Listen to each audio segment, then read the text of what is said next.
पेट में लगी जाके वो तीर। आपकी बेटी हमल से थी, हमल साकित हो गया, बच्चे पेट से निकल गए और अब उसमें वो शहीद हो गई।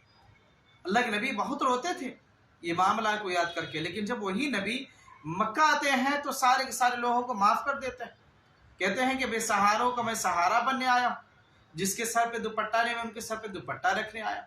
जो अबू सुफियान के घर में वो महफूज है। अबू सुफियान की बीबी हिंदा आप सल्लल्लाहु अलैहि वसल्लम के चाचा को शहीद करवाई। आप सल्लल्लाहु अलैहि वसल्लम के चाचा के जिस्म के 7 टुकड़े करवाई। 7 टुकड़े करवाने के बाद आप सल्लल्लाहु अलैहि वसल्लम के चाचा के सीने से कलेजे को निकाल कर अपने मुंह में चबाने की कोशिश की, चबाई। इतने सारे कुछ होने के बावजूद वो हिंदा आप सल्लल्लाहु अलैहि वसल्लम के सामने आती तो आप उन्हें माफ कर देते हैं। अच्छा, अल्लाह के नबी सल्लल्लाहु अलैहि वसल्लम रहमत बन के आए थे, एक दूसरे का ताउन करते थे। वो रजाई बहन शीमा बिनते हारिस मुशरिकीन के साथ में आए थे अल्लाह के नबी को ख़त्म करने के लिए, इस्लाम को मिटाने के लिए। जब वह पकड़ी जाती तो कहती है मैं तुम्हारी बहन शीमा। तो कहते मैं कैसे मानूं मेरी बहन?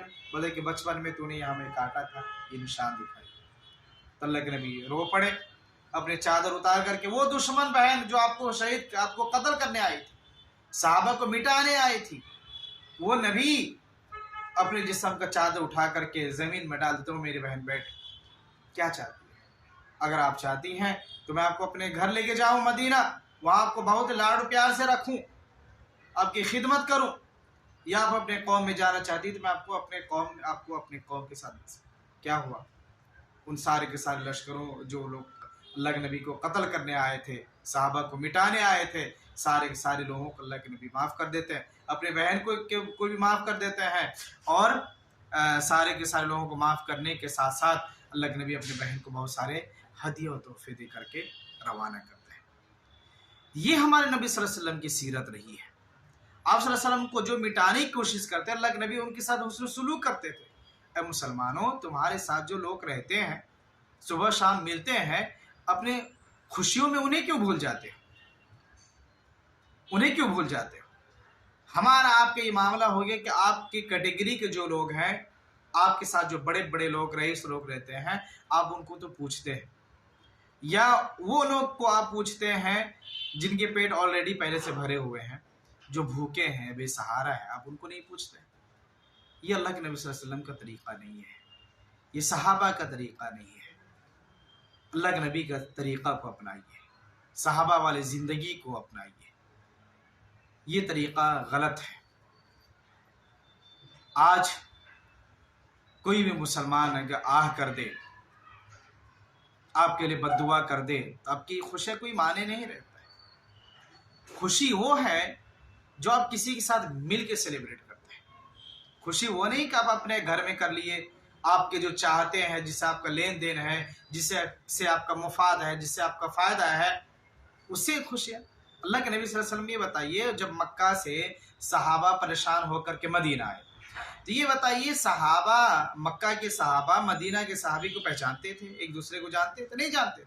लेकिन अल्लाह के नबी ने कहा आज से तुम एक दूसरे के भाई हो। उसका मतलब इसका क्या हुआ कि सहाबा अपने भाई को घर लेके गए, मुहाजिर सहाबी को, कहते हैं ये मेरी बीवी है, ये मेरा खेती है, ये मेरा घर है, जो पसंद है बोलो मैं तुमको दे देता हूँ। आज आपके खूनी भाई, आपके खूनी रिश्तेदार आपके गांव में, आपके कस्बे में, आपके पास, आपके जान पहचान में परेशान हाल है, आप उनकी कभी परेशानी देखने नहीं गए। आपने किसी को देखा रमज़ान मुबारक के महीने में इबादत छोड़ करके अपने काम व कारोबार में लगा हुआ है, तो देखता है, दिल में आता, देखो ये बंदा है कारोबार छोड़ करके, इबादतों को छोड़ करके, क्योंकि तरावी देगर नवाफिल उनके ऊपर फ़र्ज नहीं है, कमाना और अपने बीवी बच्चों के पेट भरना उनके लिए ज़रूरी है, और उसमें वो नवाफिल तरावी पढ़ने से कई गुना ज़्यादा उनमें उसके लिए अजर सवाब है। तो वो आपको तो चूकती है, लेकिन वो किस लिए इतना रात तक खड़े हैं, और ईद के टाइम में भी वो बिजनेस कर रहा है, देकर चीज़ें कर रहे हैं, वो हमें आपको नहीं दिखता है, वो किस हाल में है, आपने कभी उनसे परेशानी के बारे में नहीं पूछने आए। आप उनसे मिलेंगे तो तंज की निगाहों से मिलते हैं, आप उनके खैरियत नहीं पूछते। आज लोगों के بہت سارے مسئلے ہیں جو لوگوں کے شکوے تھے جو آج میں بیان کر رہا ہوں۔ لوگ یہ بیان کرتے ہیں کہ ہمارے پڑوس میں تھا ایک بندہ خودکشی کر لیا۔ کیوں کر لیا ہے خودکشی؟ اس کے اوپر قرض کا اتنا زیادہ لوڈ آ گیا تھا، حالانکہ خودکشی کرنا حرام ہے، انہوں نے خودکشی کی، غلط کیا، لیکن اس کے خودکشی کے کارن آپ اور ہم بھی ہیں۔ کیوں؟ آج وہ خودکشی نہیں کرتا اگر آپ ان کے تعاون کرتے ہیں۔ بہت سارے لوگ قرض میں ملوث ہیں، سر سے لے کے پاؤں تک قرض میں ڈوبا ہے۔ کیوں؟ یا تو کوئی سودی کاروبار میں ملوث ہے۔ کیوں؟ اگر آپ سے قرض لینے جائیں گے تو آپ قرض دیں گے نہیں، اور سود والے انٹرسٹ بیاج پہ دے دیتا ہے، وہ لینے پہ مجبور ہو جاتا ہے، کیا کریں۔ تو آپ کے ماتحت میں، آپ کے آس پاس میں اگر کوئی پریشان حال ہے، محنت کرنا چاہتا ہے، تو آپ ان کے تعاون نہیں کریں گے، نہ ان کے پاس آپ سامان لیں گے، نہ ان کے ساتھ کچھ کریں گے، آپ ان کے ساتھ تعاون نہیں کریں گے، اور آئیں گے بھی تو ان کے ساتھ مارجن کریں گے، ان کو کہیں گے بھائی اتنا نہیں، اتنا نہیں، تو بیچارہ اس طرح سے کرتے ہیں۔ لیکن آپ جو بڑے لیول پہ ہے، آپ ان کی مدد کرتے ہیں، آپ کے کروڑوں کا نقصان ہو جاتا ہے، پھر آپ روتے ہیں، پھر انہی کے سامنے آ کے دکھڑا بیان کرتے ہیں، پھر اس کے دل میں آتا ہے کاش کہ تو لوگوں کے سامنے کروڑوں کا تو خرچہ کیا، لیکن اے کاش کہ میں کچھ کرنا چاہتا تو ہمارا کوئی مدد والا نہیں ہے۔ اللہ کے بندو، آپ کے ماتحت میں، آپ کی جو پہچان میں ہے، آپ پہلے ان کی مدد کریں۔ اللہ تعالیٰ ان سے آپ کے بارے میں جب پوچھا جائے قیامت کے بارے میں، آپ کے رشتہ دار، آپ کے پہچان والوں کے بارے میں پوچھا جائے، اس کے بارے میں نہیں جس کو آپ جانتے نہیں، بہت دور ہے، جس کے ساتھ آپ کو اٹھنا بیٹھنا ہوتا ہے، چلنا پھرنا ہوتا ہے، ان کے حالات سے آپ کے واقف ہیں، آپ ان سے پوچھیں۔ کبھی انسان ظاہراً میں بہت اچھا دکھتا ہے، لیکن اندر سے وہ بہت ٹوٹا ہوا ہوتا ہے، مجبور ہوتا ہے، بے سہارا ہوتا ہے، وہ سہارا ڈھونڈتا ہے، کاش کہ کوئی آئے ان کے پاس ان کو سپورٹ کرے۔ بہت سارے ایسے لوگ ہیں جو چاہتا ہے کہ میں تجارت کروں، دیگر چیزیں کروں، کاش کہ میرے پاس یہ چیز کا ہنر ہے، کاش کہ ہمیں کوئی پوش کر دیتا ہے، سہارا دیتا کوئی۔ تو یہ چیز ہمارے اندر نہیں ہے۔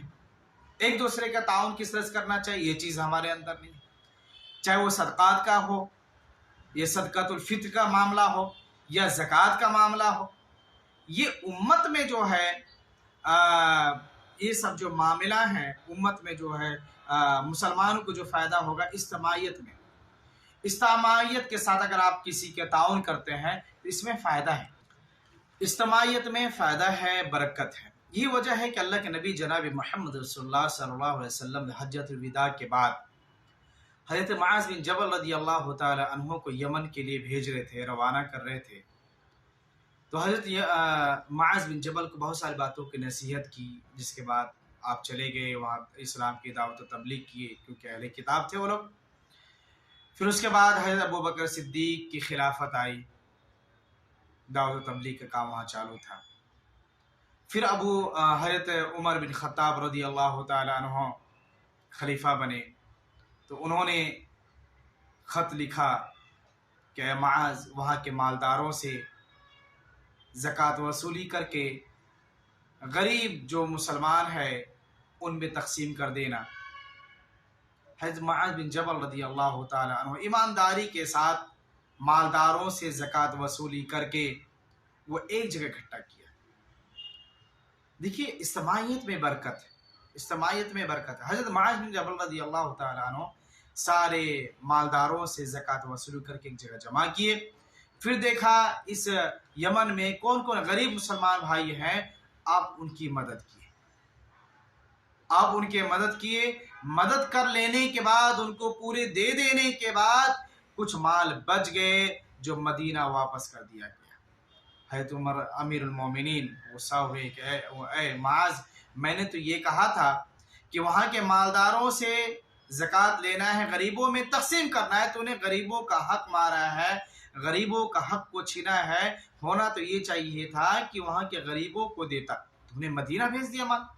حضرت معاذ بن جبل رضی اللہ تعالیٰ عنہ کہتے ہیں امیر المومنین، ہم نے کسی غریبوں کا حق نہیں مارا، بلکہ غریبوں میں تقسیم کر لینے کے بعد ایک تہائی مال بچ گیا تو ہم نے مدینہ بھیج دیا۔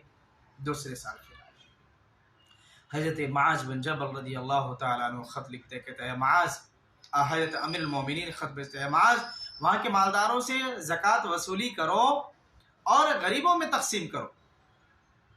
مالداروں سے زکوٰۃ لی جاتی ہے، غریبوں میں تقسیم کر لینے کے بعد آدھا